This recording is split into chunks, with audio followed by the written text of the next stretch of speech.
The AWS Well-Architected Tool allows you to review the state of your applications and workloads against architectural best practices in AWS. Hi guys, this is Abi from GokceDB, and in this video, you're going to learn 5 things about the Well-Architected Tool in AWS. Let's get into it.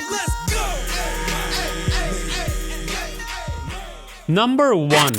The Well-Architected Tool provides a consistent process for evaluating and identifying areas for improvements in workloads, as well as guidance on implementing best practices to improve the overall architecture. Giddy up! Number 2.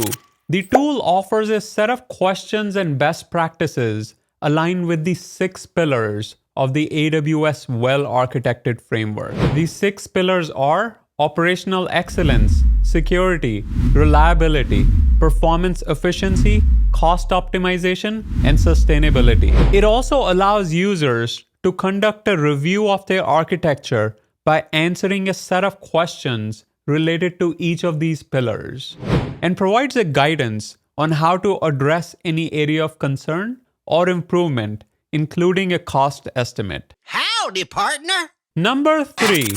The tool enables you to create your own custom lenses, which means you can create your own best practices pillars and questions based on what's most important to your organization. Attention! Number 4.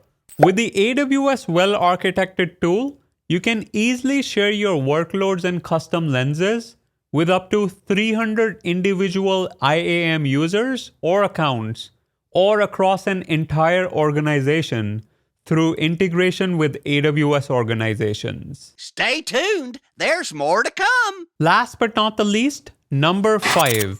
As of this recording, this tool is available free of charge to AWS customers, and you only pay for your underlying AWS resources. It can be used to evaluate workloads running on any AWS service, including EC2, S3, and RDS. In summary, the AWS Well-Architected Tool helps organizations improve the security, reliability, and efficiency of their workloads on AWS while reducing costs and increasing agility. There you have it. If you have any questions, leave them in the comments section below.